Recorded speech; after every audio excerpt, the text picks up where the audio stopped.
Un lot important du chanvre saisi à travers la province a été incinéré mardi 24 mars 2026 à la place de l'indépendance de Kananga. C'est le gouverneur intérimaire du Kasaï central, Job Kouinda Makandende, qui a procédé à cette opération. Dans une brève cérémonie, le numéro 1 de la police nationale congolaise en province, le général Manya Kabeya, évoque les sites à travers lesquels ces tas de chanvre ont été saisis avant de saluer l'accompagnement et la détermination de l'exécutif provincial dans la lutte contre ce trafic illégal. Il y a une partie qui est saisie sur place, sur la ville de Kananga.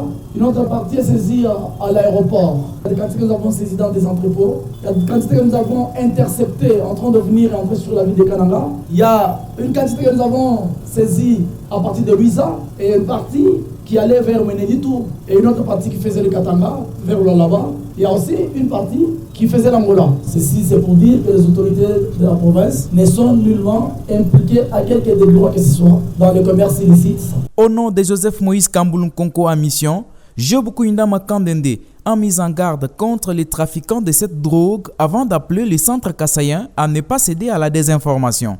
Le gouvernement provincial condamne avec la dernière énergie tout trafic illicite de chanvre et toutes sortes de drogues sur l'étendue de sa province, contrairement à toutes les rumeurs conduisant à ternir l'image des autorités provinciales accusées à tort d'être impliquées dans ces trafics. J'ai saisi l'occasion qui nous réunit ce jour pour féliciter tous les services de sécurité qui ont mis la main sur ces colis de chanvre avec professionnalisme. J'invite toute la population centre-kassaïenne à dénoncer tout mouvement suspect de trafic illicite du chanvre et de toute autre forme de drogue sur toute l'étendue de notre province. Cette cérémonie s'est déroulée en présence des membres du Conseil de sécurité, ceux du gouvernement, membres du cabinet du gouverneur, ainsi que de la population kanangaise qui ont à leur tour encouragé l'exécutif à demeurer ferme contre les commerces et la consommation du chanvre.